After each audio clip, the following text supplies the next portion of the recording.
Boa tarde a todos os presentes. Vamos dar início a mais uma sessão de comunicações, esta última do segundo dia. E sem mais demoras eu vou dar a palavra ao Dr. Paulo Esteireiro, não sem antes o apresentar, não se preocupe, que vamos fazer isto por a ordem. O Dr. Paulo Esteireiro é licenciado, mestre e doutor em Ciências Musicais pela Universidade Nova de Lisboa. Foi docente na Escola Superior de Educação de Bragança, na Escola Superior de Educação de Setúbal e no Instituto Superior de Ciências Educativas, se eu estiver errado, avise-me. Foi diretor pedagógico da Academia de Música e da Escola Profissional da Ilha da Graciosa e atualmente é diretor de Serviços de Investigação, Comunicação, Edições e Formação no Conservatório, Escola Profissional das Artes da Madeira, Engenheiro Luís Peter Clodo. E o Dr. Paulo nos falará sobre o papel da Madeira e na história do fado, não é? Sim, Dr. Paulo, tem essa palavra.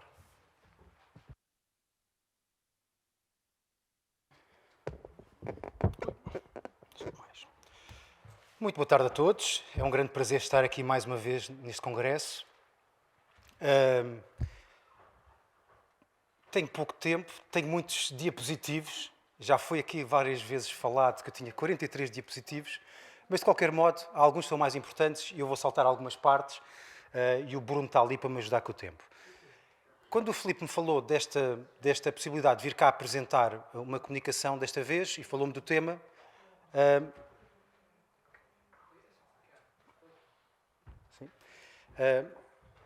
aquilo que eu achei foi que, falando aqui da questão da globalização no mundo atlântico, uma das investigações que dava para fazer há algum tempo e já andava aqui a adiar era a questão do fado. O fado tem uma história muito interessante no espaço atlântico. Muitas vezes pensamos com uma ligação principalmente a Lisboa, mas eu queria mostrar, até porque normalmente quando se fala da história do fado é exatamente ligada à capital, queria falar também que aqui na Madeira houve uma história muito forte ligada ao fado. Para isso, portanto, o que eu vou fazer, portanto, falar um pouco, para começar já do contexto, que há uma carência de estudos naturalmente sobre o fado, neste caso na Madeira, mas, no entanto, um aspecto interessante é que há uma grande abundância de notícias sobre o género. Aliás, posso dizer que ao longo desta pesquisa encontrei 616 referências de jornais exatamente a falar com notícias relacionadas com o fado. E pensei, bem, havendo esta tradição musicológica aqui um pouco limitada, ligada à Madeira, que dificultava um pouco esta parte da análise do fado, achei que, apesar de tudo, merecia, portanto, fazer uma sistematização sobre o fado aqui na região. Também havia uma questão que é curiosa, havia uma percepção da irrelevância cultural do fado. Aliás, várias pessoas me diziam que aqui a Madeira, por causa do turismo e dos ingleses, o fado não tinha sequer tido tradição, a não ser ali na Zona Velha, era uma coisa que se falava muito, o que também, de certo modo, é um mito, como vamos ver, pelo menos espero demonstrar isso. E depois, portanto, nestas descobertas recentes, em alguns estudos que eu fui fazendo, foi aparecendo aqui e acolá sempre notícias sobre o fado e eu comecei a pensar que havia aqui um corpus, aqui havia um conjunto, quer de notícias, quer de partituras, que seria muito interessantes. Aliás, eu escolhi aqui, até para esta primeira diapositiva, uma citação do Ilcidário, exatamente porque, reparem, no Ilcidário diz mesmo: os fados importados de Portugal são as únicas composições musicais desconhecidas dos nossos antepassados. Portanto, estão a ver no Ilcidário, falava, à época, eram as únicas coisas que os nossos antepassados não conheceriam. Mas que os madeirenses adotaram e não podem já ser esquecidas, tanto são elas do agrado do nosso povo e falam à sua imaginação. Portanto, se eu tivesse que validar esta conferência, esta comunicação, acima de tudo, o Ilcidário já validou da importância que o fado tinha aqui para as pessoas da Madeira. Para sistematizar um pouco todas estas notícias, eu aqui, portanto, por um lado, na Madeira não há estudos sobre isto, mas o fado, naturalmente, devido até àquilo que aconteceu nos últimos anos, tornou-se um dos principais objetos de estudo na área da etnomusicologia, principalmente, e tem aqui, há vários estudos sistemáticos. Portanto, eu tentei seguir um pouco as categorias aqui da Salva Castelo Branco, que é uma das figura máxima da etnomusicologia em Portugal, portanto, e que fundou, inclusivamente, o Departamento de Ciências Musicais na Nova, nesta área da etnomusicologia, em que, basicamente, ela fala da importância da ocasião da execução, do repertório que é feito, dos próprios intérpretes executantes, a reação do público e as normas que regem a execução, mais ou menos como as categorias principais. E aqui, portanto, fui encontrando em todas elas, portanto, coisas interessantes que queria partilhar convosco. De qualquer modo, a nível de hipóteses, inspirei-me mais naquilo que é portanto, o maior estudioso, na minha opinião, e penso naquilo que é a generalidade, que é o Rivera Neri, que realmente, portanto, apresentou, se calhar, de forma mais inventiva, as principais teses que hoje em dia são consensuais em relação ao fado, e eu procurei, de certo modo, usar esse modelo interpretativo do Rui Vera Neri, com as teses, as categorias e os conceitos que ele utiliza, um pouco para compreender e lançar um pouco de luz sobre aquilo que é o fado na Madeira. Eu tenho aqui basicamente duas fontes principais, que é, como disse, os jornais, mas também, por outro lado, tenho as partituras. Há muitas partituras, é uma coisa interessante que é, há imensas partituras originais de fados aqui feitos na Madeira, desde o século XIX até praticamente à atualidade, mas isso já tem 43 slides, portanto vamos cortar essa parte. Não é? A nível de estrutura temos três partes, portanto, a primeira vai falar da introdução do fado, como é que ele entra e o impacto, que é a parte principal, ou seja, aquilo que eu venho mais ou menos dizer é como é que ele entra e que impacto é que teve em vários quadrantes.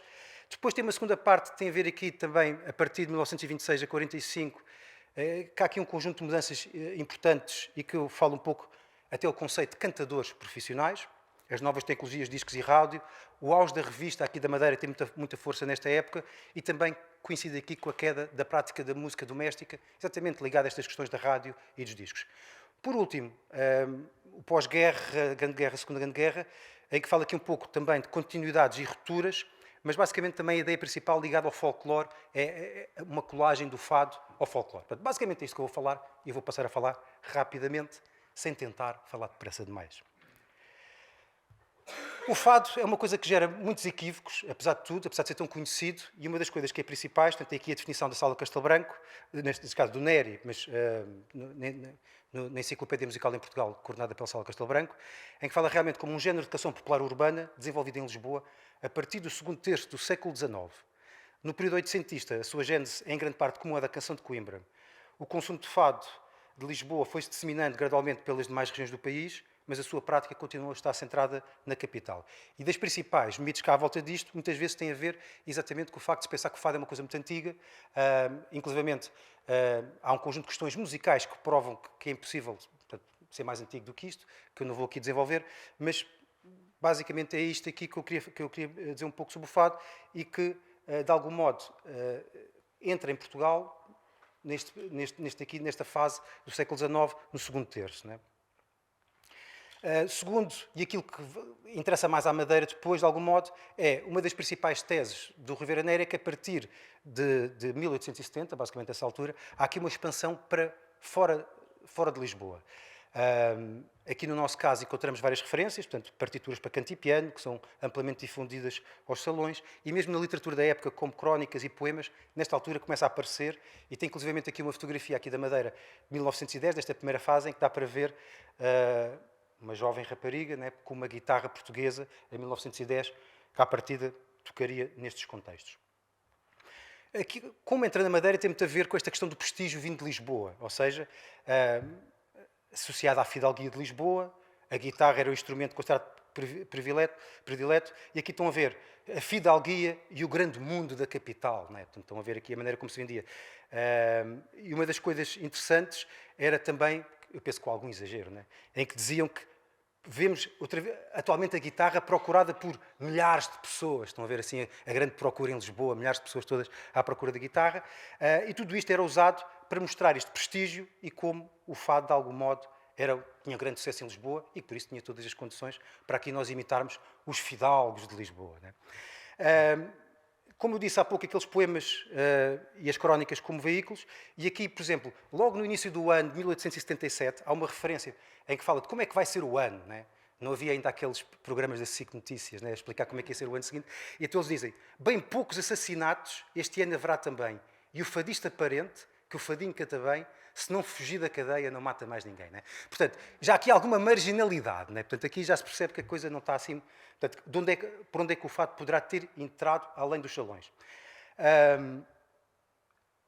Esta expansão foi rápida para os salões. Portanto, é uma coisa que se nota. Aliás, eu tenho aqui um anúncio que aparece quase todas as semanas, quase aparece no Diário de Notícias, em que fala realmente de uma nova coleção de cantigas de fado, escritas, né, para se cantar ao piano e à guitarra. E isto vamos ver que tem a sua importância, que cria aqui alguma confusão. E, de algum modo, é interessante ali falar da inclusão de 100 motes glosados, até porque o fado tinha muito a ver com esta improvisação.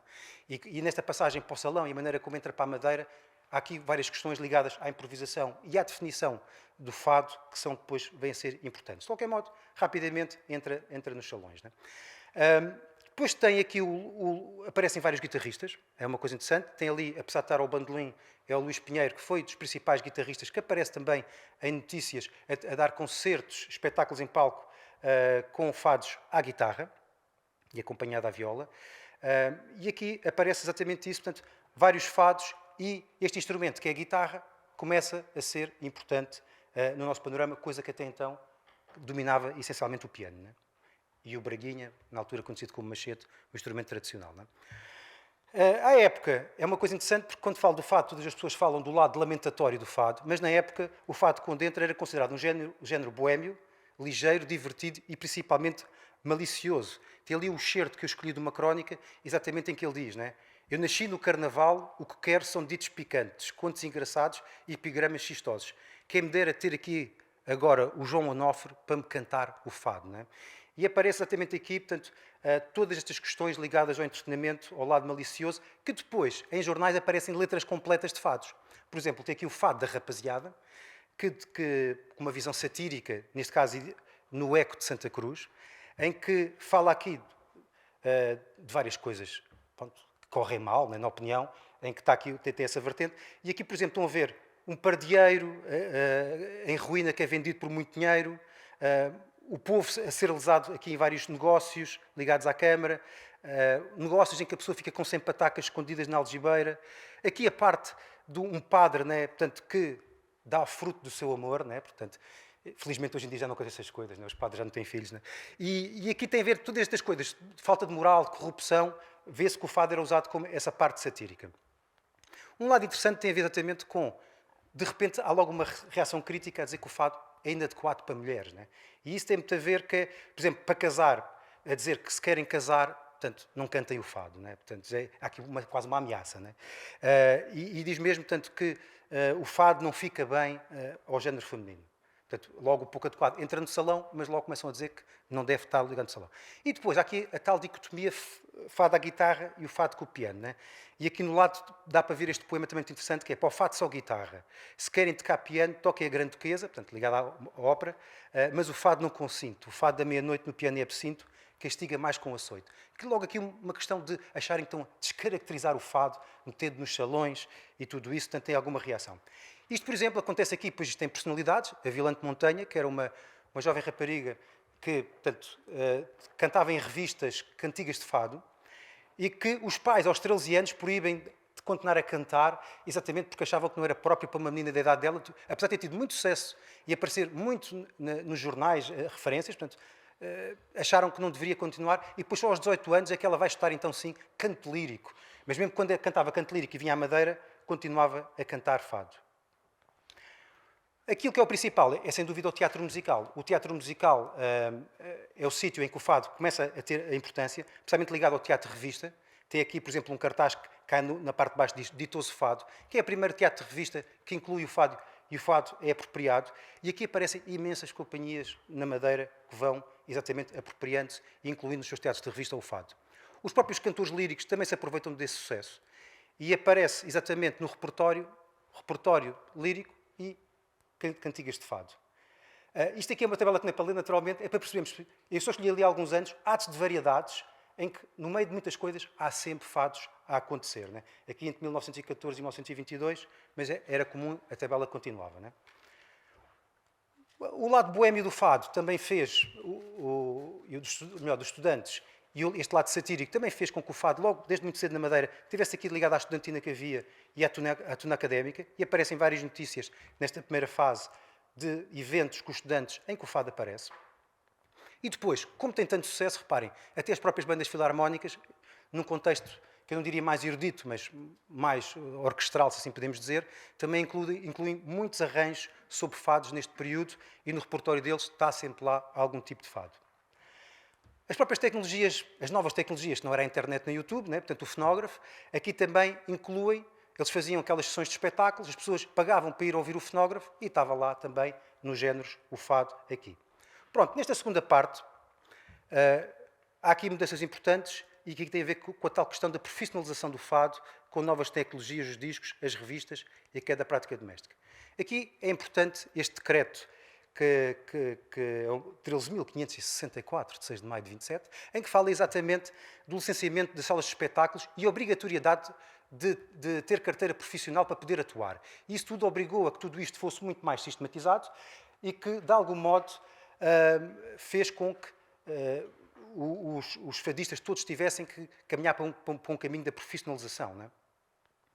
Aparece, a partir deste momento, o termo, então, cantadores de fado, começa a ser um termo bastante comum, e em quase todas as notícias aparece os cantadores de fado e toda essa vertente. O próprio epíteto de canção nacional, que já aparecia na fase anterior, aos poucos, agora começa a ser assumido como uma das formas de divulgação do próprio fado.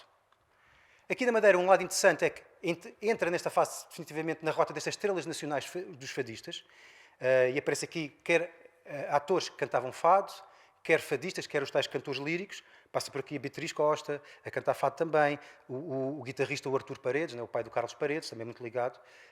Aparecem estas estrelas e depois começa a haver novos espaços, restaurantes, clubes, cafés, cinemas, todos querem aproveitar esta questão do fado exatamente para poder de algum modo promover os próprios espaços. Né?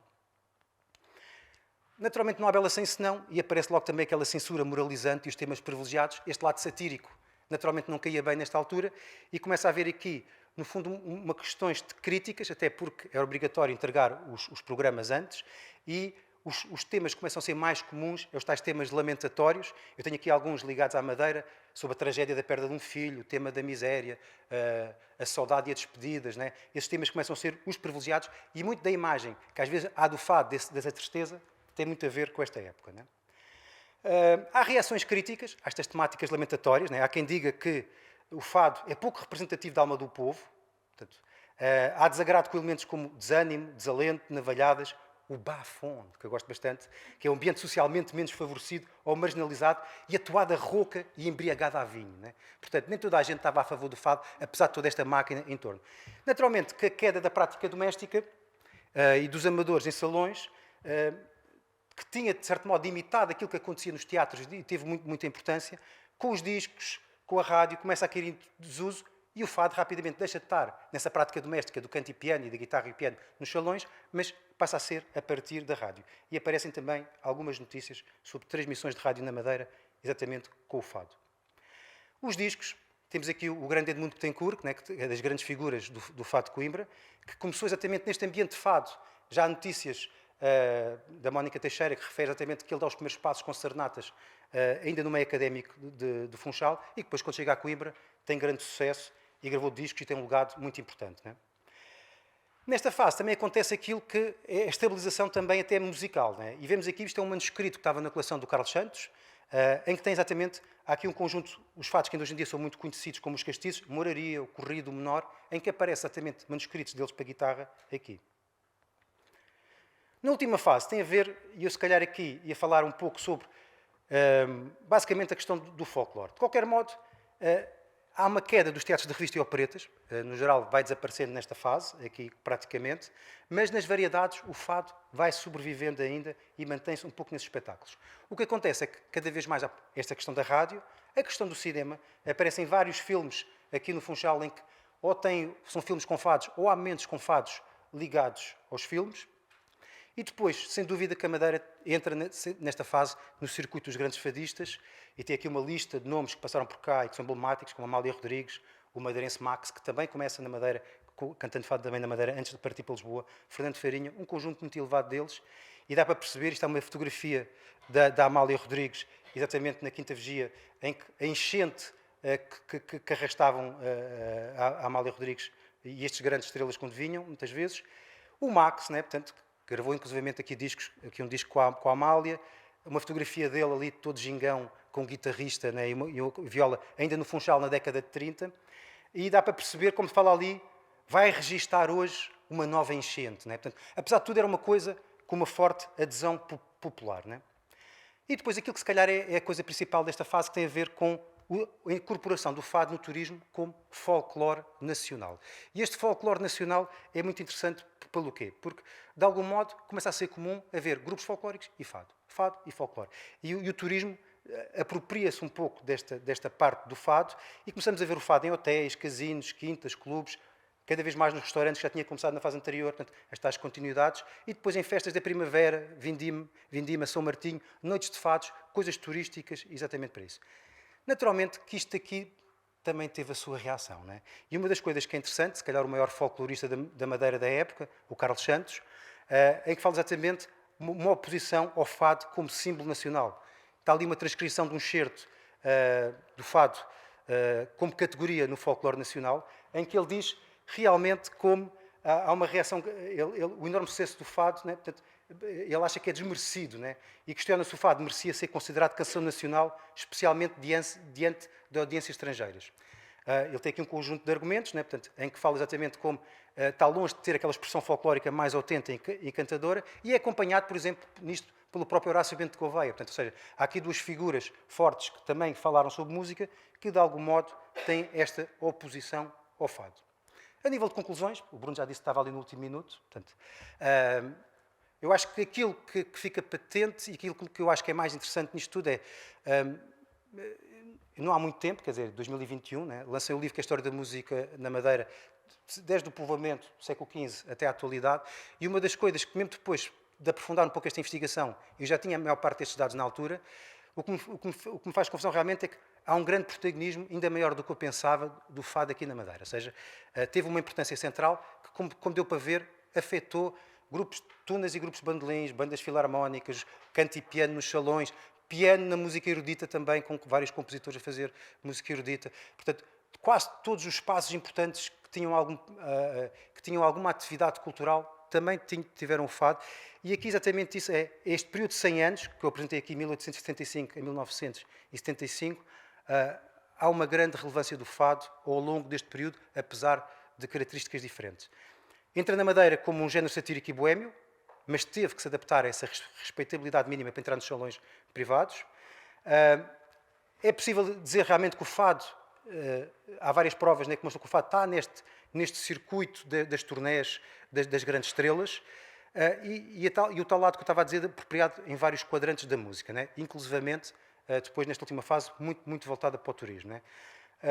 Um lado que eu não falei tanto hoje, mas que também faz parte desta investigação, é o enorme manancial de repertório original, e repertório original exatamente para todos aqueles grupos que eu estava a dizer há pouco. Existem adaptações de fados para quase todo o tipo de música que havia feito na Madeira. E depois um conjunto muito alargado de espaços, né, que vimos que podiam ir desde este ar livre das ruas, das serenatas, daquele meio boémio, até, portanto, tudo o que era salões, casinos, teatros, restaurantes, hotéis, cinemas, quase todos os espaços em que havia algum tipo de atividade cultural, o fado teve presente.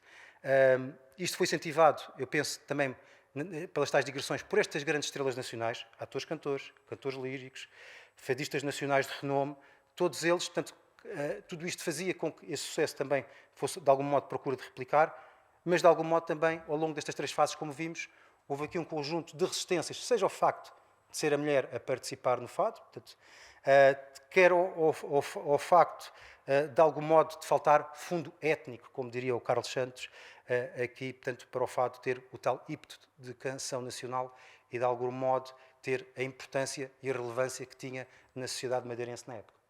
Muito obrigado.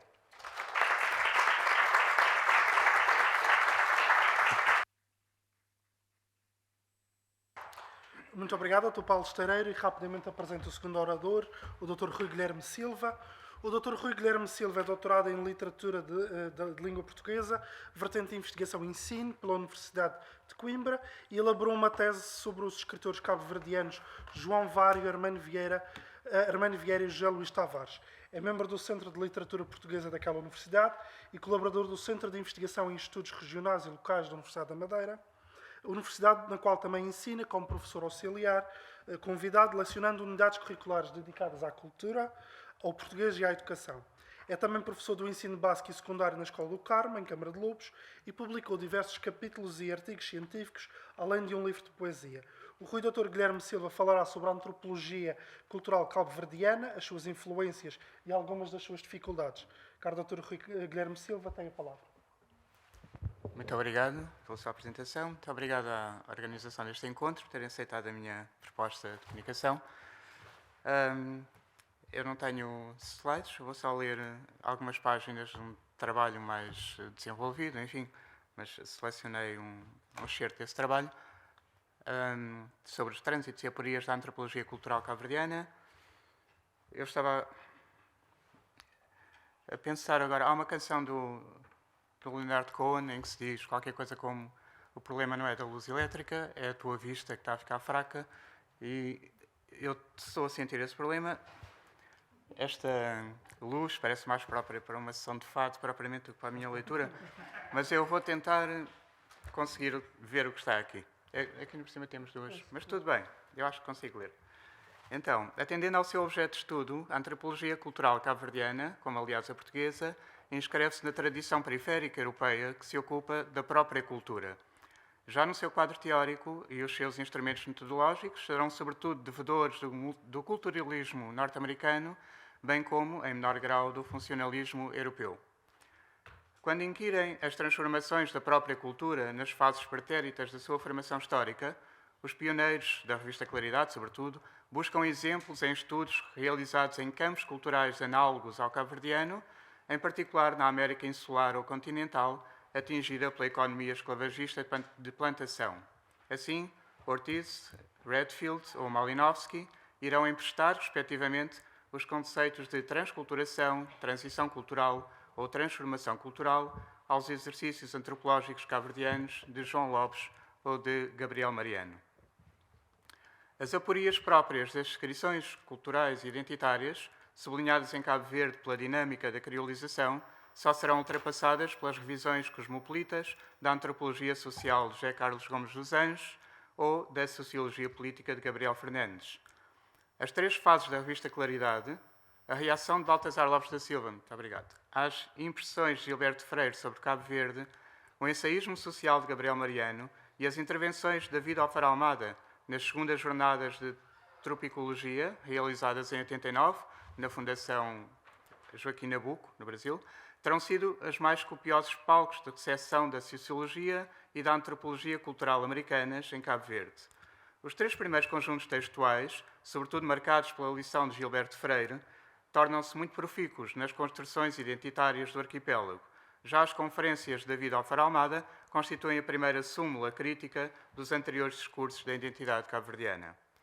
O percurso que me proponho partilhar convosco circunscreve-se aos anos da revista Claridade, portanto, 36 a 1960. A necessidade de nos determos em alguns textos fundamentais exige o estabelecimento destes termos que vão excluir, por agora, o balanço crítico de David Alfaro Almada, que acabei de falar, e a já muito comentada reação de Baltasar Lopes da Silva às notas de Gilberto Freire sobre Cabo Verde. Na primeira fase da revista Claridade, 36 e 37, são publicados 5 textos que, sob o modelo culturalista brasileiro, vão inaugurar a reflexão cabo-verdiana em torno da identidade coletiva e da formação da sociedade crioula. São eles os 2 apontamentos de João Lopes, as 2 tomadas de vista de Manuel Lopes e as notas para o estudo das ilhas de Baltasar Lopes da Silva. São muitos Lopes sempre, mas eu vou tentar dizer o nome, eu tenho que dizer o nome próprio, não é? Para não haver confusão. Então, o apontamento inaugural de João Lopes, pai do antropólogo João Lopes Filho, sobre a justificação, abre com a justificação histórica das diferenças culturais entre o Badio e o crioulo do Barlavento. O Badio é o negro de Santiago, basicamente, do interior da ilha de Santiago. A sua tese, não isenta de contradições, é de que o latifúndio sotaventino não permitiu que o santiaguense beneficiasse do mesmo grau, cito, de miscigenação e interpenetração de culturas verificado no minifúndio de Barlavento. Foram, aliás, estes fenómenos, atuantes em maior escala no Barlavento, que, cito, marcaram a ação do colonizador português. Este louvor patriótico e freiriano regressa no final do despretensioso apontamento quando João Lopes, escudando-se ainda no sociólogo pernambucano, opõe o processo sui generis do colonizador português às lógicas da Color Line e da Lei de Lynch próprias do protestantismo anglo-saxónico. João Lopes tinha vindo justamente dos Estados Unidos há pouco tempo, quando escreveu este apontamento.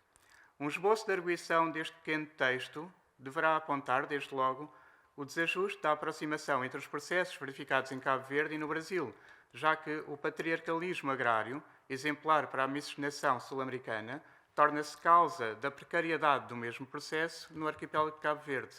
Por outro lado, o ensaio de João Lopes demonstra a falácia da suposta excepcionalidade da ação do colonizador português, já que foram os fatores económicos sempre deficitários, como diz João Lopes, do pequeno proprietário, neste caso de São Nicolau, que familiarizaram o senhor e o escravo do Barlavento, uma perspectiva que, segundo Manuel Ferreira, faz deste João Lopes o pioneiro no recurso ao materialismo histórico na interpretação do caso cabo-verdiano.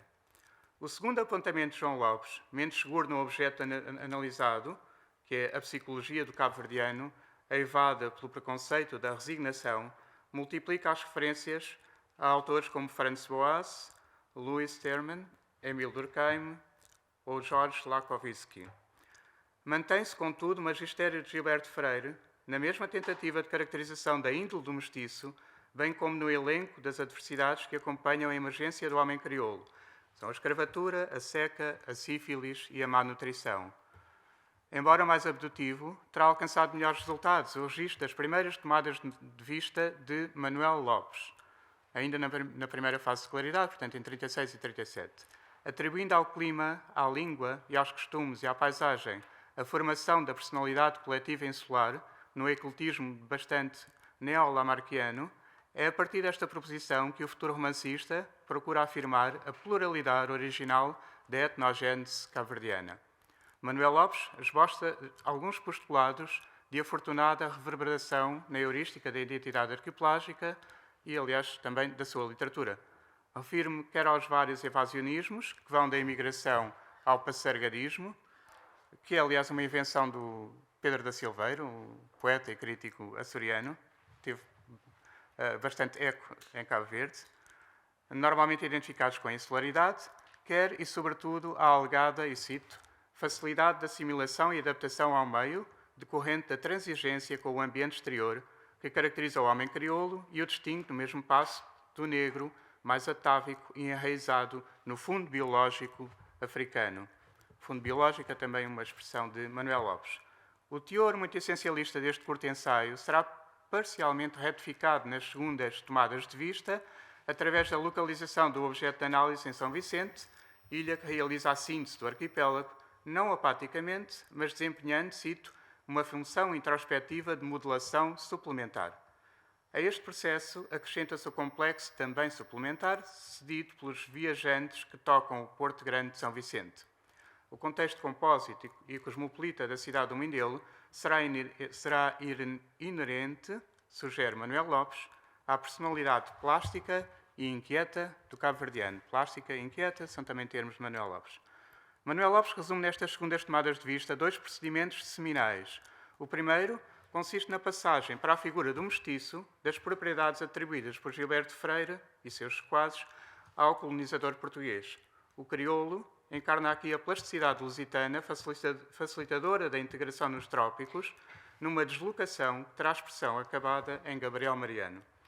O segundo procedimento importante compreende a percepção da criolidade como um processo, como uma construção in progress, um movimento, cito, quer de seleção e síntese, quer de aceitação imediata dos influxos exteriores. A recepção problemática da antropologia culturalista americana e da teorização que viria a amadurecer no lusotropicalismo prossegue na segunda fase da revista Claridade. A mais sólida ponte estabelece na persecução dos estudos filológicos de Baltasar Lopes da Silva, inaugurados nas Notas para o Estudo da Linguagem das Ilhas, 36, e retomados sob um título largamente freiriano, Uma Experiência Românica nos Trópicos, um ensaio de 47. Nas referidas notas inaugurais, o autor de Chiquinho havia já dialogado implicitamente quer com algumas teses de Casa Grande e Senzala, quer com o primeiro apontamento de João Lopes. Neste sentido, Baltasar Lopes considera que é o pobre minifúndio insular que permite o predomínio do afro-negro e mitiga as imposições do metropolitano. São expressões também de Baltasar Lopes.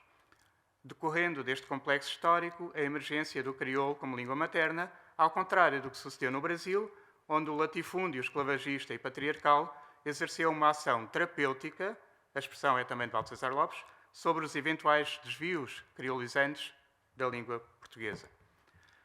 11 anos depois, em Uma Experiência Românica dos Trópicos II, o criolista de São Nicolau propõe-se demonstrar como o dialeto de Cabo Verde parece ajudar à tese da unidade de sentimento e de cultura, que, segundo Gilberto Freire, a mestiçagem criou nos vários territórios afetados pela colonização portuguesa. Para tal, irá proceder à nobilitação do crioulo através de duas estratégias complementares, a saber, primeira, a filiação deste dialeto é a expressão também usada por Baltasar Lopes da Silva, na língua portuguesa, e a refutação das importações africanas nele supostamente sobreviventes.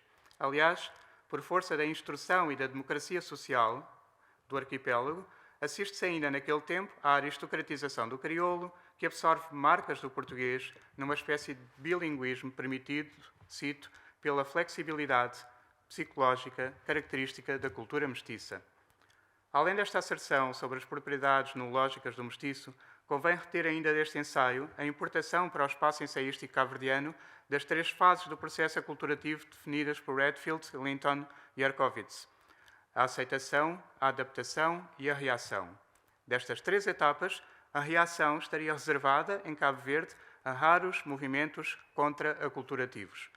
Já a adaptação caracterizaria os tipicismos africanos de Santiago, ilha ainda aquém do último e desejável estado de, cito, aceitação da cultura europeia, verificada no Barlavento e talvez, diz Baltasar Lopes, no Fogo e na Ilha Brava.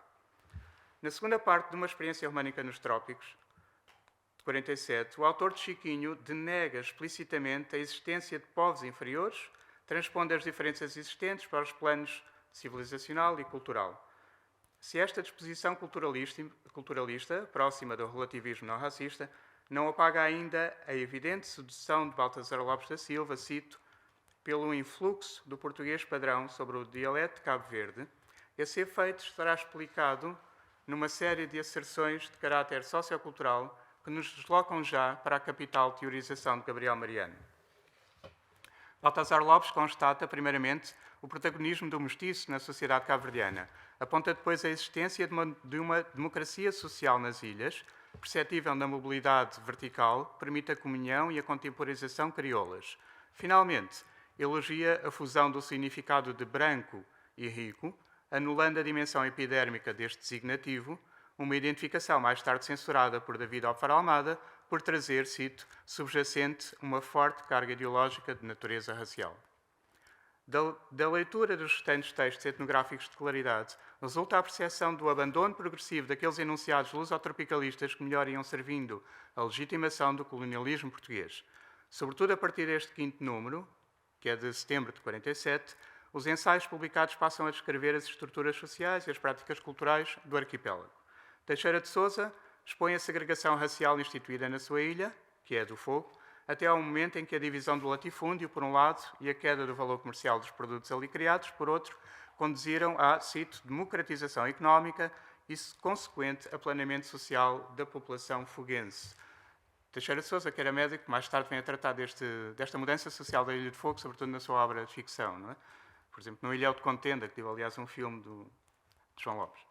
Não, sim, já são tantos Lopes. Como é que chama o realizador? Eu já vos digo. Leão Lopes. Obrigado, Ana. Exato. Félix Monteiro, já em 58, mas ainda teoricamente muito próximo de Artur de Ramos, o que implica uma visão menos relativista das culturas africanas, defende o estatuto do folclore com todos os interesses e a censura oficiais. Assim explica a tabanca da Ilha de Santiago, recorrendo a James Fraser, de The Golden Bots, ao Freud de Totem um Tabu, e, sobretudo, ao Artur Ramos de O Negro Brasileiro e de As Culturas Negras no Novo Mundo, extraindo destas duas obras a noção de sincretismo e adotando do mesmo antropólogo, o Artur Ramos, já a propósito das bandeiras da Ilha do Fogo, as mesmas 3 etapas da aculturação de Redfield, Linton e Arkovitz. Félix Monteiro secunda ainda certo lusotropicalismo oficioso quando refere a suposta, cito, capacidade de tolerância e humana compreensão da grei lusitana para com os povos atrasados com os quais contactou. e reitera a rasura das classificações africanizantes do arquipélago, já que a camada sedimentar negra das festas de bandeira não seriam mais do que, cito, a petrificação de insignificantes resíduos de culturas ultrapassadas. Entretanto, há de afirmar que o produto aculturativo em análise, entenda-se a tabanca, não se dispõe em camadas sedimentares, mas constitui antes, cito, um mosaico em caleidoscópica progressão. Muitos anos mais tarde, Eduardo Glissant não rejeitaria este conceito de criolização. A Ilha do Fogo é muito particular, mas ainda assim é curiosa esta, diria, aversão pela herança africana em muitos claridosos, incluindo Félix Monteiro. No ensaio de 1998, sobre a poética cabo-verdiana pós-claridade, José Luís Alfaro Almada ataca veementemente, e cito, a mística claridosa lusotropicalista sobre a harmonia racional em Cabo Verde. Tal fraseamento, acrescenta Almada, foi responsável pela afirmação do mulato enquanto arquétipo racial e social do cabo-verdiano e pela consequente marginalização do negro. Embora procurem a miúdo colocar o negro a par do mestiço, os dois ensaios do Funko ao Sobrado, ou O Mundo que o Mulato Criou, e a Mestiçagem, seu papel na formação da sociedade cabo-verdiana, ambos de Gabriel Mariano, terão contribuído decisivamente para esta sobreposição das categorias raciais e socioculturais. O primeiro deles assume, desde a forma do título, o exercício interpretativo fundamental em Gabriel Mariano. Foi o mulato, e não o colonizador português ou o negro, quem manifestou a plasticidade necessária para a formação de uma cultura nova no arquipélago, uma atribuição já sugerida, como vimos, nas segundas tomadas de vista de Manuel Lopes, logo em 37. Trata-se, portanto, de uma reinterpretação do lusotropicalismo freiriano que corrói a lógica essencialista de alguma ideologia colonial portuguesa, mas que acaba por gerar um sósia do caráter lusitano, cito, a capacidade de assimilação do exercício, do exótico, aliás, e de criação de novas formas de cultura, que se aponta como faceta dominante da experiência africana do homem português, parece ter-se transferido em Cabo Verde para o mulato, para o mestiço, diz Gabriel Mariano. Este e outros temas serão retomados e desenvolvidos em A Mestiçagem, seu papel na formação da sociedade cabo-verdiana, ensaio publicado no número único do Suplemento Cultural do Boletim de Cabo Verde, em 58, um suplemento que, aliás, viria a ser censurado e não voltou a ser publicado porque foi proibido pela censura. Gabriel Mariano afirma que o negro respondeu, e cito, às necessidades profundas de acomodação cultural e ecológica do homem português às novas regiões tropicais. No entanto, o mesmo negro parece tornar-se um elemento dispensável, ou mesmo contraproducente, a partir do momento em que se verifica o triunfo do mestiço, já que, e cito novamente, só a mestiçagem, melhor, só a miscigenação, viria conferir aos grupos levados para Cabo Verde os meios de fixação e de sobrevivência e os imprescindíveis instrumentos de compreensão mútua. Ainda que procure separar as noções de cor relativa à mestiçagem e de cultura relativa à miscigenação, entre outros momentos deste ensaio de Gabriel Mariano revelam ainda algum psicologismo étnico muito próximo do culturalismo freiriano. Comprovam-no, por exemplo, as referências, e cito, ao feitio garanhão do português, bem como as manifestações, cito novamente, de brandura, de amanciamento, de lirismo, de musicalidade, atribuídos à mulher africana. Com paralelo, aliás, na espiritualidade e na capacidade de amar o próximo como a nós próprios, atribuído, neste caso, ao negro. Ou ainda a caracterização do mestiço ou cabo-verdiano, a problemática sugestão de sinonímia é do próprio Gabriel Mariano, como homem a um tempo rotineiro e dinâmico, dicotomia oriunda de Aventura e Rotina, de Gilberto Freire, e que voltaremos a encontrar nos ensaios de Gabriel Mariano sobre a poesia de Claridade e de Jorge Barbosa em particular. Os deslizes essencialistas de Gabriel Mariano convivem por vezes com interpretações de orientação vincadamente materialista, e quando o João Lopes, do primeiro apontamento claridoso, o São Nicolaense refere-se em particular às condicionantes agrícolas do arquipélago, a falta de recursos, a pobreza dos solos, a pequenez das ilhas e a escassez das chuvas impediram o estabelecimento de regimes de plantação idênticos aos de outras regiões da África e, sobretudo, do Brasil. Porém, se a economia e o regime de plantação justificam em João Lopes a divisão cultural de Cabo Verde em dois grandes blocos, Mariano empenha-se em rasurar a oposição Barlavento versus Sotavento, dirigindo a sua atenção para a unidade na diversidade que compõe o arquipélago, enumerando fenómenos culturais comuns, como o crioulo, ou específicos de cada ilha, como as variantes do mesmo crioulo, conclui que ao mestiço se deve ainda, cito, a expressão unitária da sociedade cabo-verdiana.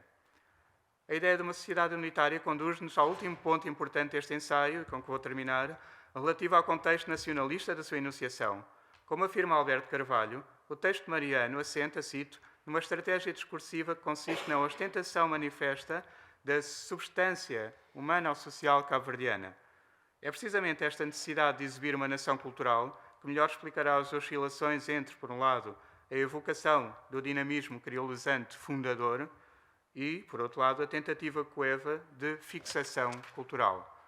Neste caso, aliás, a sedimentação dos diversos aportes ter-se-ia dado muito cedo, diz Gabriel Mariano, possibilitando desde então o aparecimento, e cito, daquele misterioso sentido de uma personalidade coletiva sem o qual nenhum povo poderá resistir e sobreviver a impactos exteriores. Esta fixação estratégica da identidade crioula, que lembra o essencialismo estratégico de Gayatri Spivak, ou o particularismo estratégico de Kwesi Ueredo, constitui, em Gabriel Mariano, um processo fulcral de legitimação da futura nação. Por isso, só depois de esta se consolidar é que emergem os discursos que valorizam, cito, a sua capacidade de contaminar, de assimilar e de transmitir elementos novos. Mas as teses de Gélio Jofar Almada, de José Carlos Gomes dos Anjos ou de Gabriel Fernandes terão de ficar para uma ocasião futura. Muito obrigado.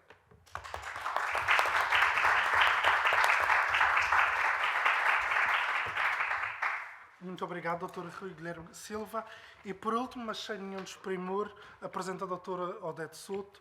A Dra. Odete Souto é licenciada em Ciências Sociais e mestre em Relações Interculturais pela Universidade Aberta e tem desenvolvido diversos trabalhos de investigação no Centro de Estudos de História do Atlântico, Alberto Vieira, relativos à imigração madeirense no século passado e até à atualidade, sendo esta, além das identidades sociais e culturais, das relações entre culturas e da integração e transformação social, uma das suas áreas de interesse investigativo.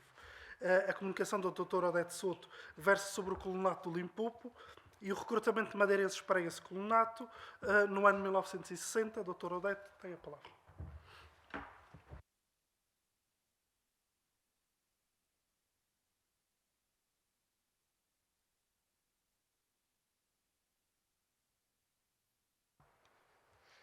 Obrigada, Bruno. Boa tarde a todos. É com grande satisfação que participo neste Congresso Internacional e o tema que hoje trago é o recrutamento de madeirenses para o colonato do Limpopo, Moçambique, 1960.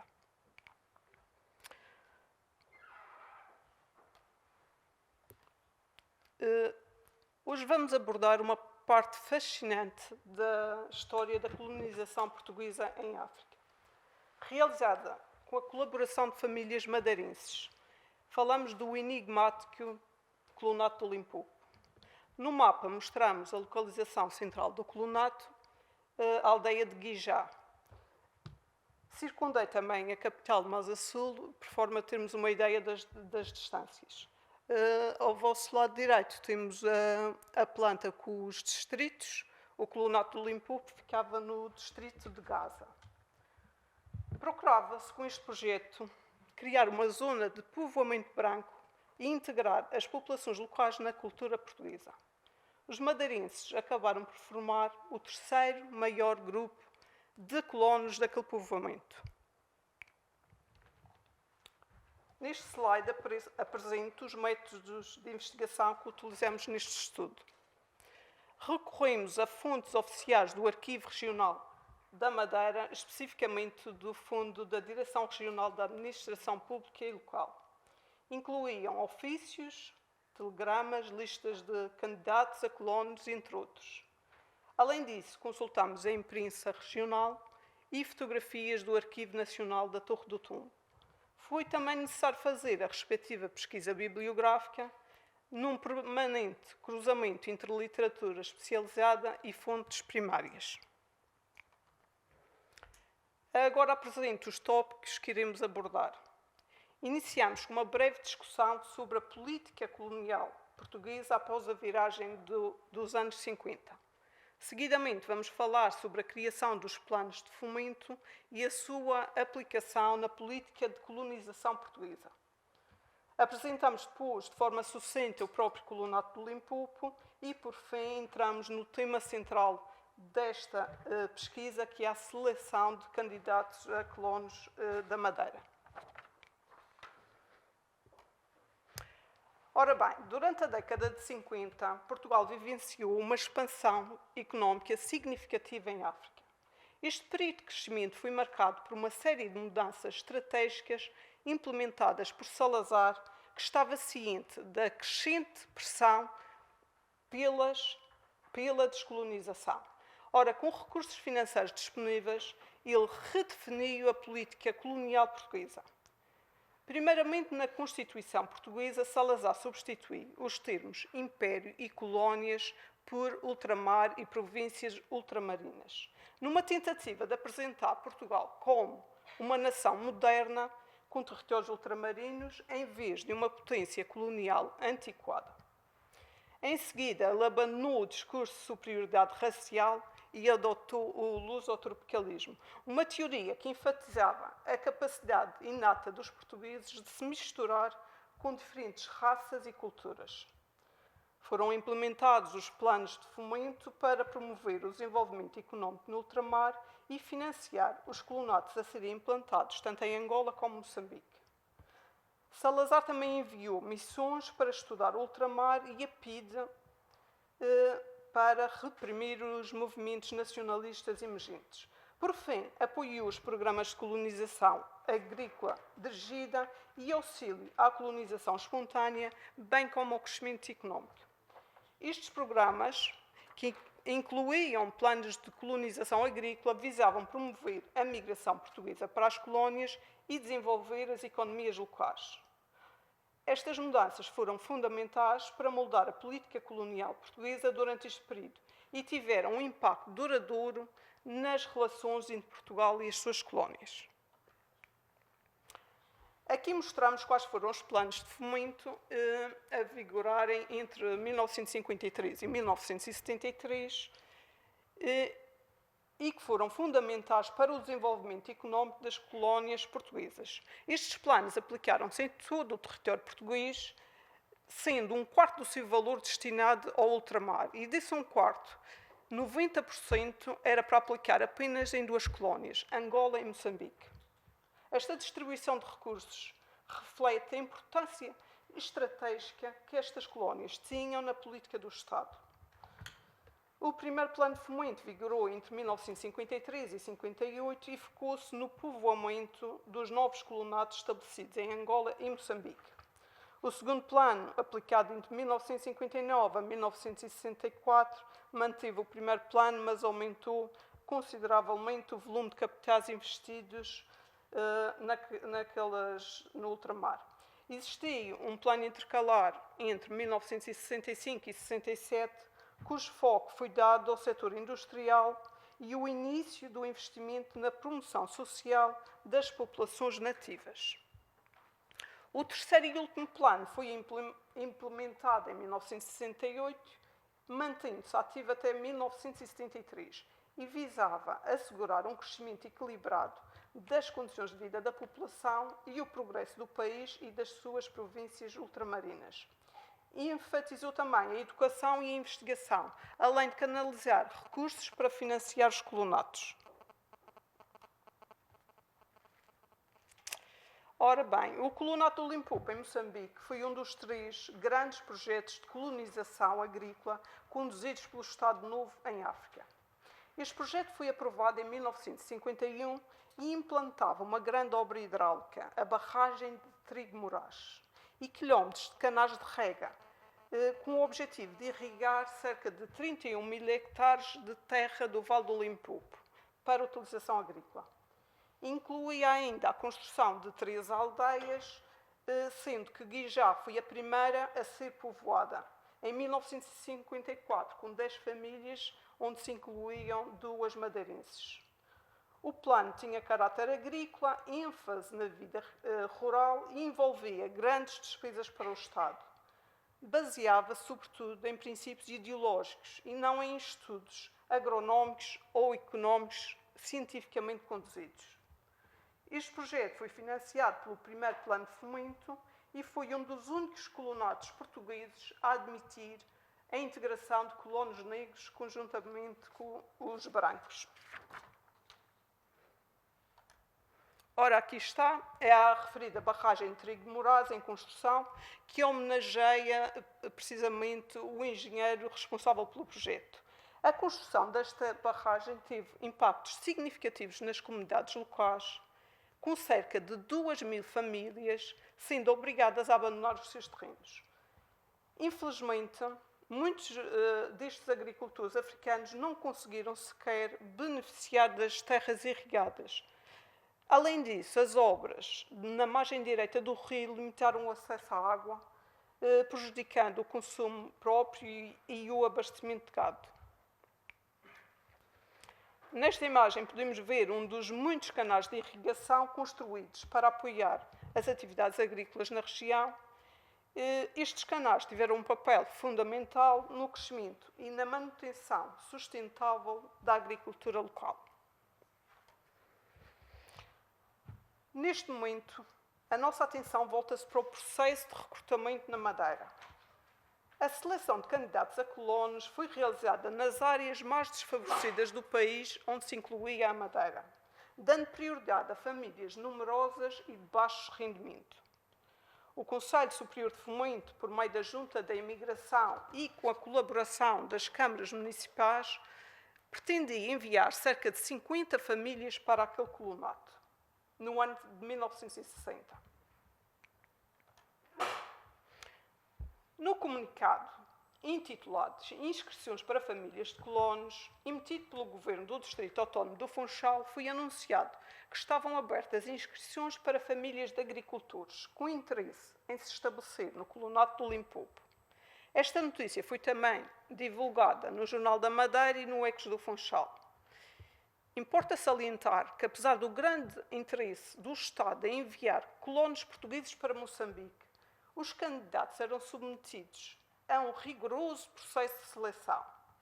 As principais condições eram: o chefe de família tinha que ter no máximo 45 anos de idade e a agricultura como única profissão e, embora muitos analfabetos acabaram por ser aceitos pela Junta de Imigração, a literacia era outra das condições exigidas.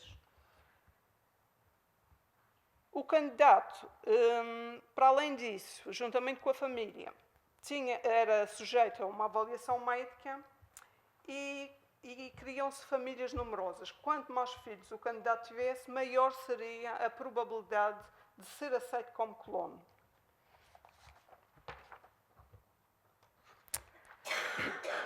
Agora chegamos a um documento fundamental que nos fornece informações detalhadas sobre o processo de seleção de colonos madeirenses. Este documento, 24 de março de 1960, é uma fonte importante da nossa pesquisa. Mostra que houve 232 candidaturas na Madeira, mas apenas 32 aprovadas. Embora o número de inscritos tenha superado as vagas disponíveis, o objetivo inicial de enviar 50 famílias para o colonato do Limpopo em 1960 não foi atingido. As candidaturas rejeitadas foram basicamente pela dimensão das famílias e pelo incumprimento de outras condições exigidas. Das 32 famílias selecionadas, 2 tiveram os seus processos suspensos por motivos de antecedentes criminais e houve ainda uma desistência. Assim, apenas 29 famílias concluíram os processos e partiram nesse ano para o Limpopo. Este documento é uma peça-chave para entendermos melhor não apenas os números deste recrutamento, mas também as complexidades e desafios enfrentados durante este período histórico.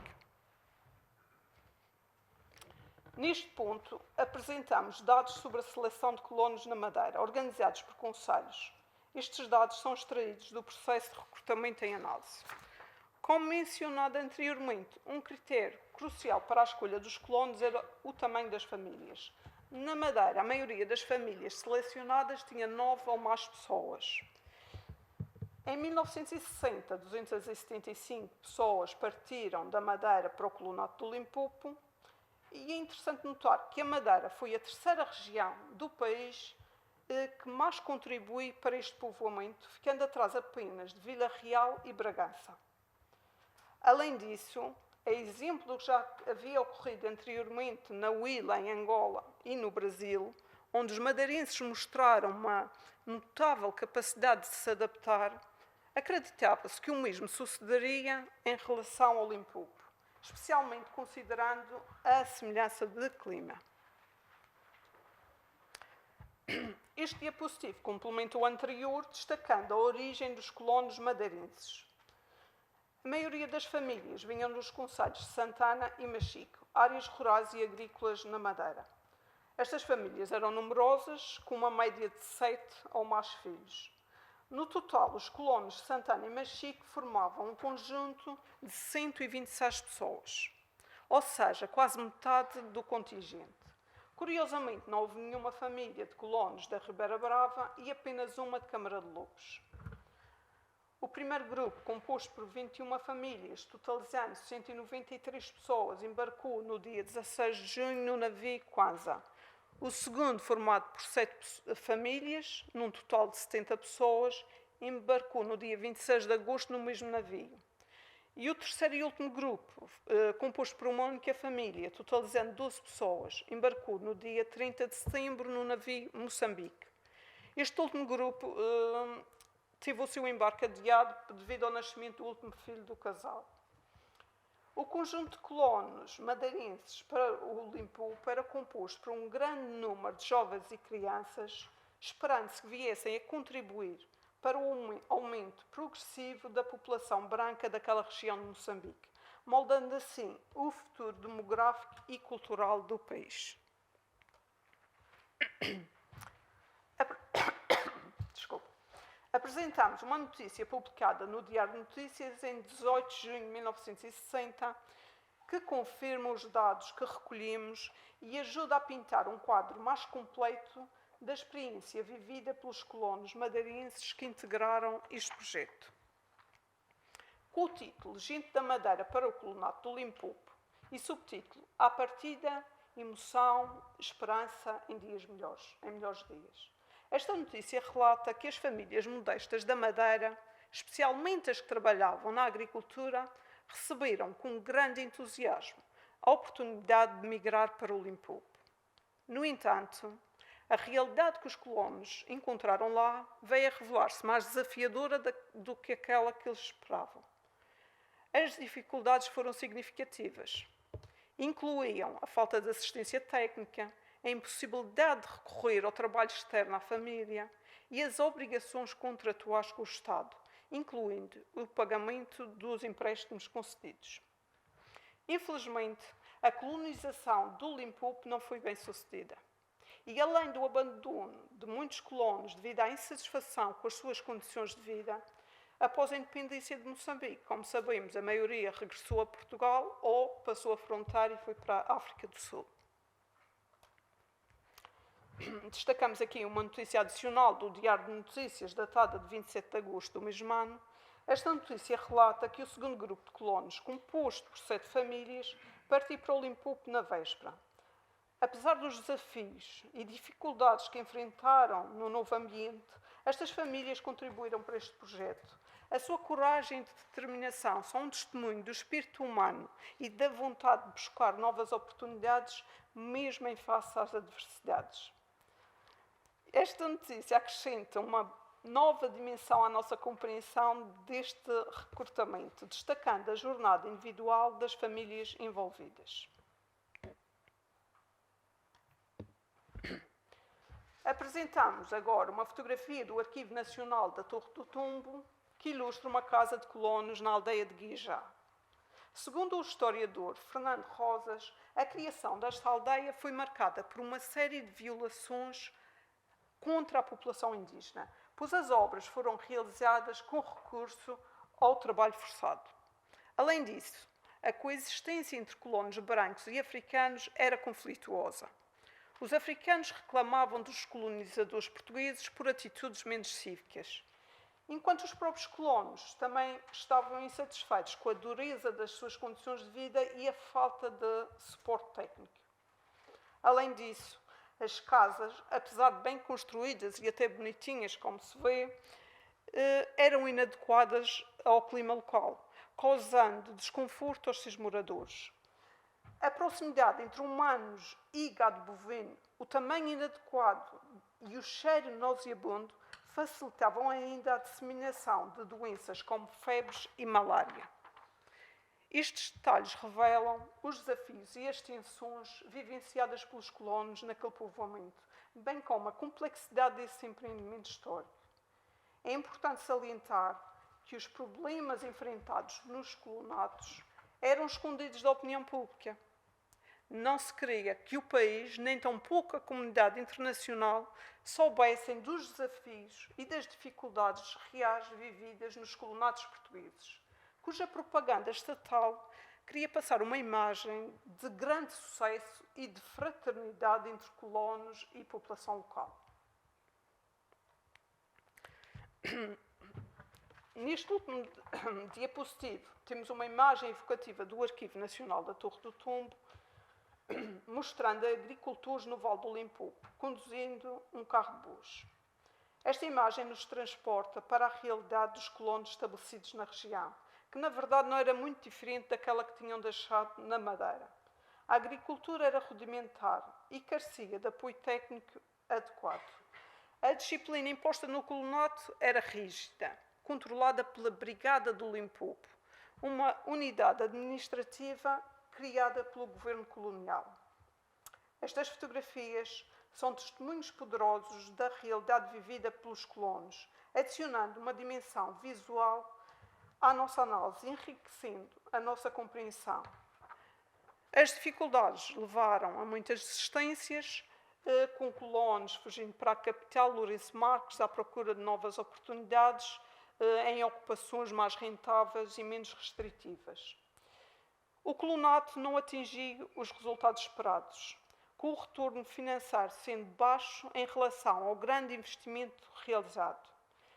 No entanto, apesar dos desafios e limitações, o colonato do Limpopo representa um capítulo importante da história das migrações e do povoamento colonial português. Para a Madeira, esta experiência foi especialmente significativa, pois muitas famílias participaram nesse projeto. Esta migração ajudou a estreitar laços entre a Madeira e Moçambique, além de moldar as relações entre Portugal e as suas colónias. O colonato do Limpopo é um testemunho das complexidades e das consequências desses empreendimentos históricos. Com estas imagens e a história que elas nos contam, encerramos a nossa apresentação, agradecendo a atenção por vós dispensada.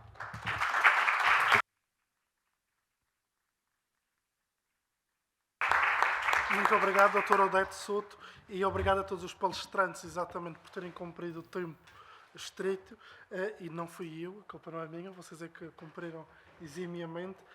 O professor Rui Guilherme terá de se ausentar, mas presumo que estará disponível para receber perguntas através do e-mail, caso existam alguma pergunta da própria plateia. Dou assim por aberto o debate. O Dr. Fernando Tavares Pimenta tem uma pergunta. Faça favor.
Agradeço imenso as achegas.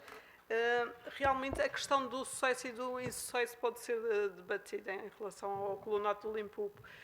Quando eu falei em insucesso, fui mais relativo à questão do povoamento que o Estado pretendia aumentar grandemente a população branca no colonato do Limpopo, era um dos principais objetivos, e isso de facto não foi conseguido, até porque a questão do tempo também não o permitiu.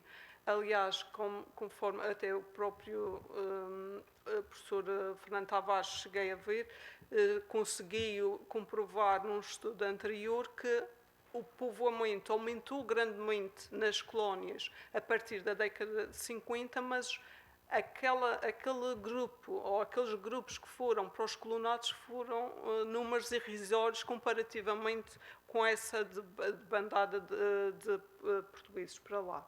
Portanto, era mais nessa questão.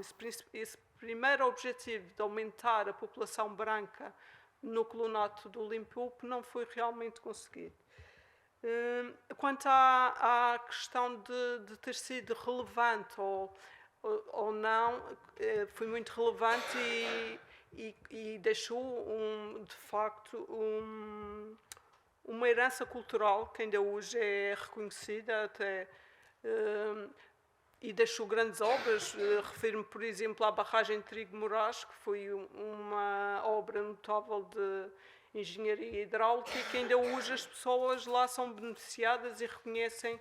E só a título de curiosidade, por exemplo, o engenheiro que foi responsável pelo projeto, não sei se saberão, o engenheiro Trigo Moraes está lá sepultado por vontade própria. Ele faleceu em Lisboa, mas levaram para lá porque ele queria ser sepultado no Limpopo. E o povo, há um dia todos os anos que fazem homenagem, alguns ainda vão lá à campa dele prestar gratidão realmente, porque além daquelas terras já terem uma potência boa para a agricultura, porque ficavam na margem do rio Limpopo, com aquela obra hidráulica e com os canais de rega que foram lá implantados, beneficiaram muito aquelas terras para a agricultura.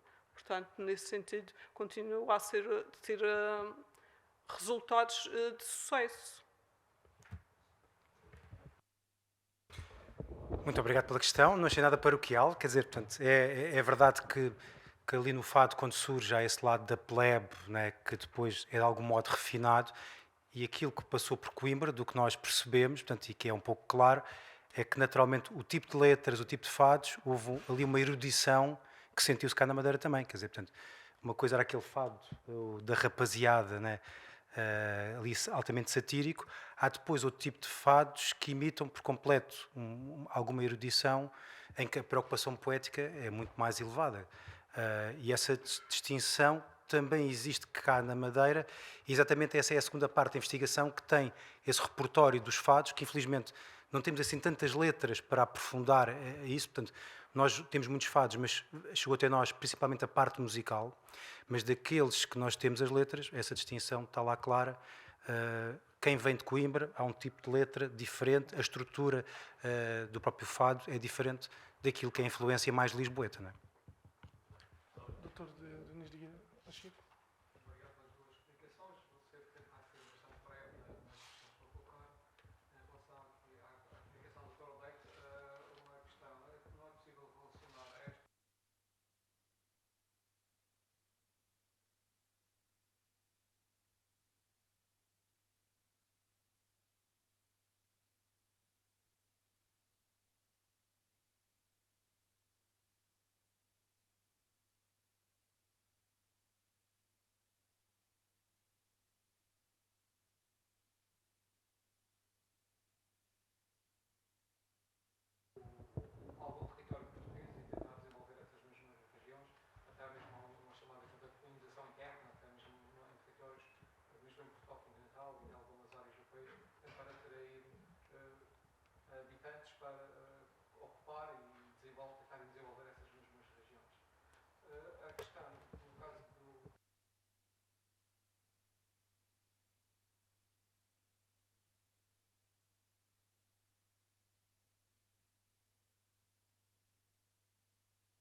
Obrigada, Dinis, pela questão, muito interessante.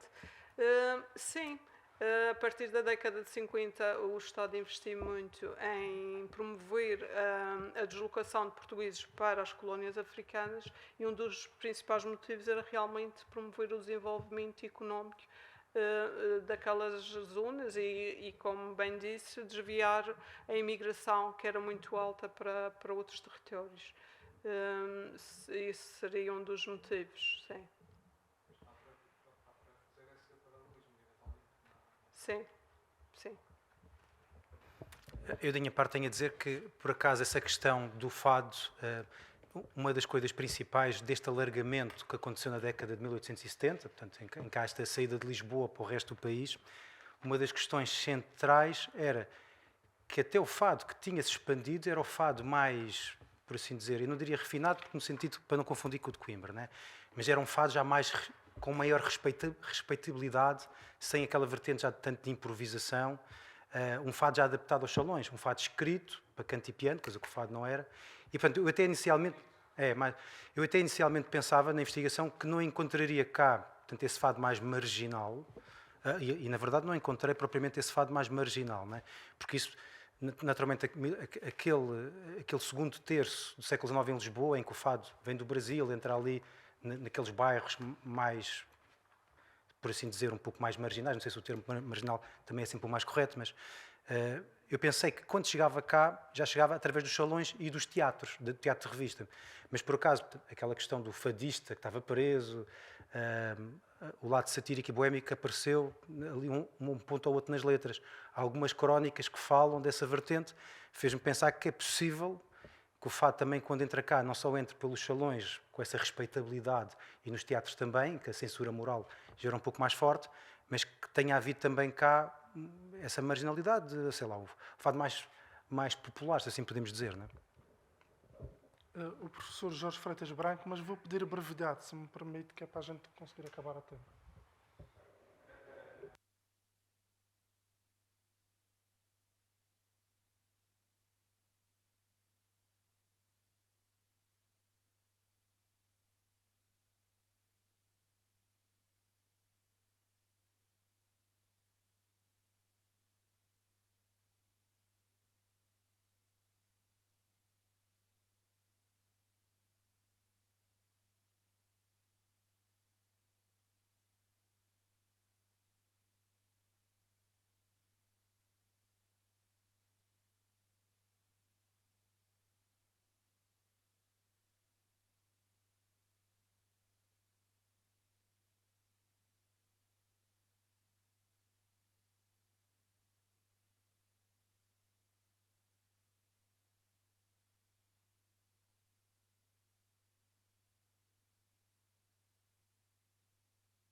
Pronto, em relação ao livro de homenagem à Severa, nós apresentámos, há 2 meses não conheço, houve um aqui que saiu, que estava-me a tentar lembrar, isto é um bocado vergonhoso, mas eu penso que é do cansaço.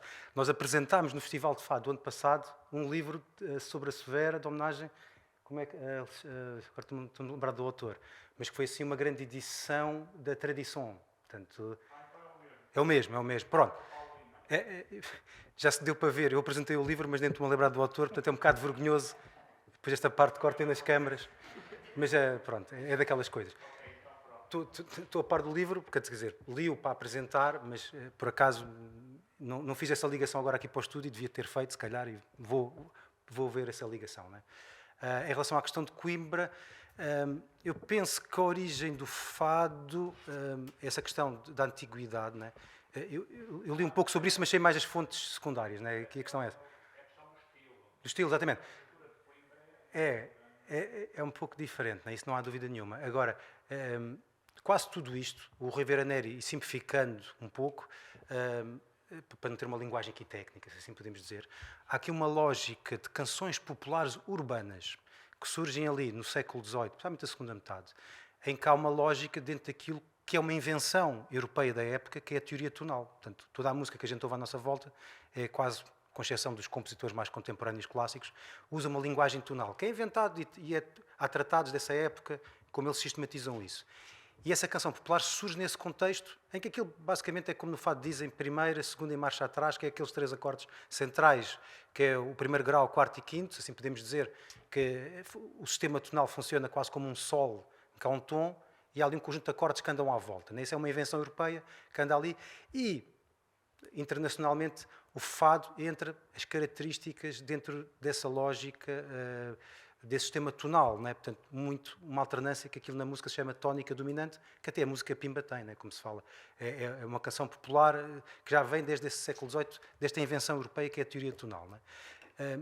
Portanto, mesmo com as diferenças de canto, mais erudição, uma vertente muito mais lírica a nível do canto e da maneira da amplitude vocal, não é? Enquanto um fado normal, qualquer um de nós, mais coisa ou menos coisa, canta, porque a tessitura vocal, melhor ou pior, não é? Portanto, canta aquele fado de Coimbra, e até o José Régio, né? Portanto, tem aquele fado, aquele poema sobre o Edmundo Tencourt, que fala exatamente da voz muito aguda e os cristais de ouro, que é famoso esse poema, exatamente por causa desses agudos, que é uma coisa típica até de contratenores ligado à música erudita e clássica. Aliás, a gente quando ouve as gravações do Edmundo Tencourt percebe que se ele estivesse numa ópera ou numa música clássica, ele teria uma voz boa de contratenor com muitos agudos, que teria tido algum sucesso nesse mundo também, porque não há muitas pessoas com aquela voz, daí o destaque que ele também teve.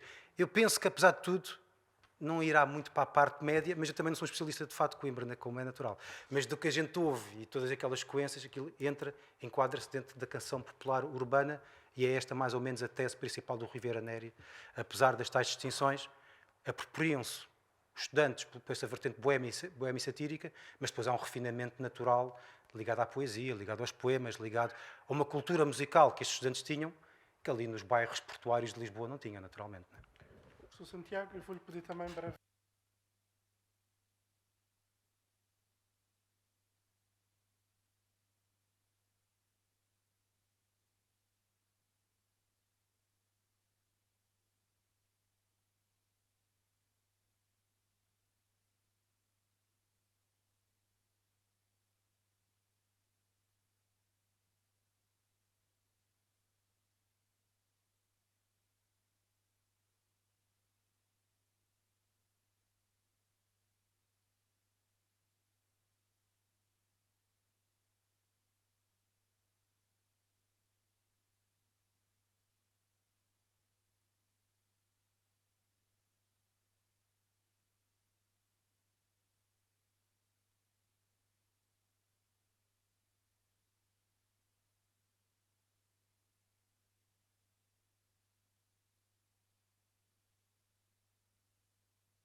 Agradeço a sua intervenção, que tem aí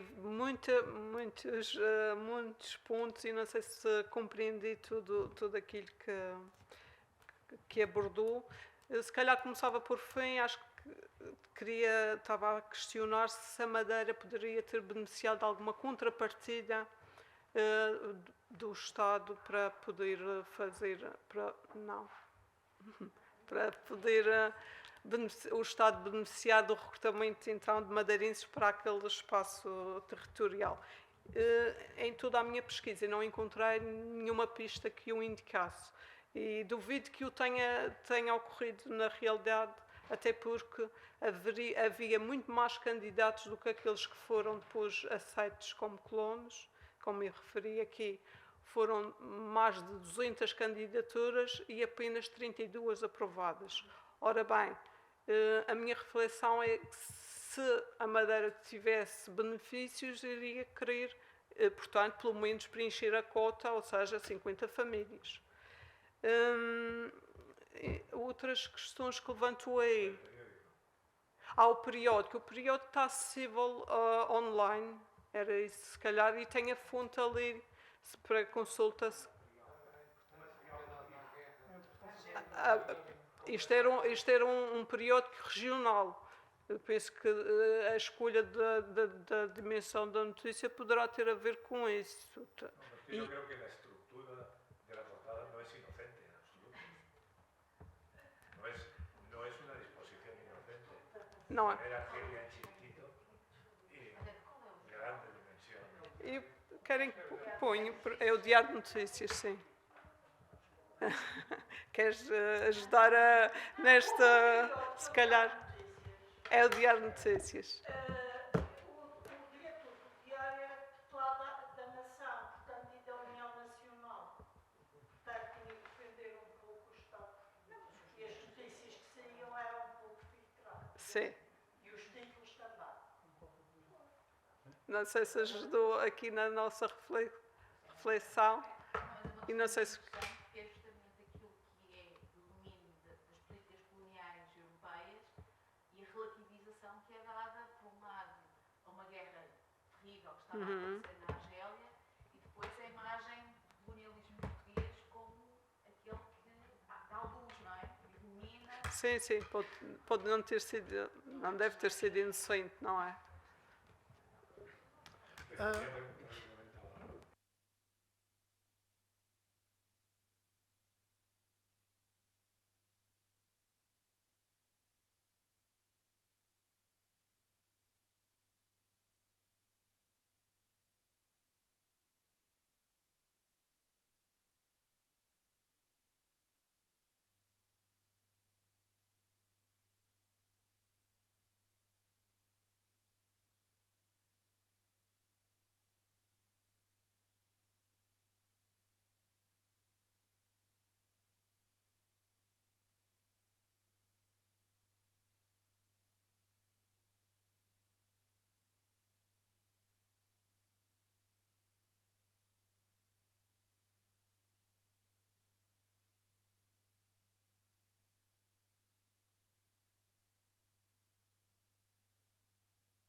Mas não sei se percebi sempre tudo completamente. Eu penso que quando entrou, portanto, essa respeitabilidade que eu falava era exatamente aquela questão de não ser uma coisa de classe baixa, da tal do vinho, da bebida, das lutas e da navalhada, né? Para ser uma coisa de salão em que mantinha alguma toque de malandro, malicioso, mantinha um toque malicioso, mas um pouco mais respeitável, porque estão senhoras presentes, não é? Portanto, ali no salão.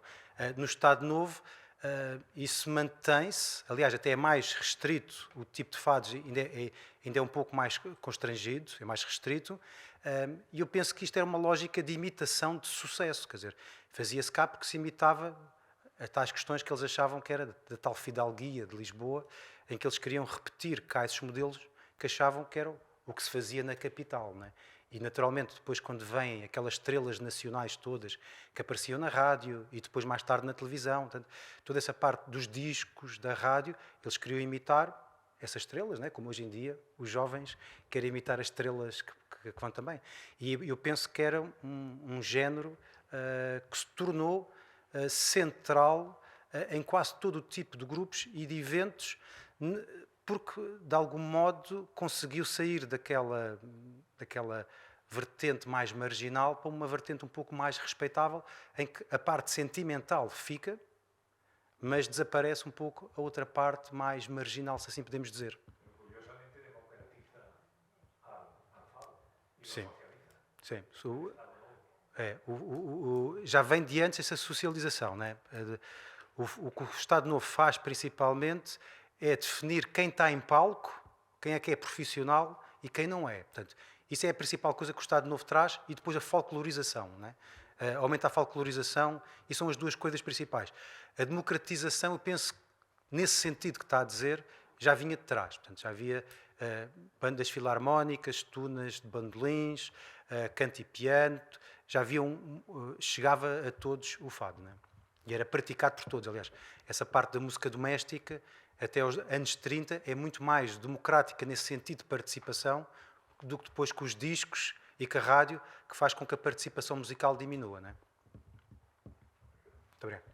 Bem, dou por terminada esta sessão. Em primeiro lugar, queria agradecer aos 3 palestrantes, ainda que o Dr. Rui não esteja. Queria também agradecer ao público presente, esperando vê-los amanhã às 9 da manhã, com a conferência do professor Santiago, sobre o açúcar e o tabaco no arquipélago das Canárias, Madeira e Açores. Por isso, muito obrigado e boa tarde. Até amanhã.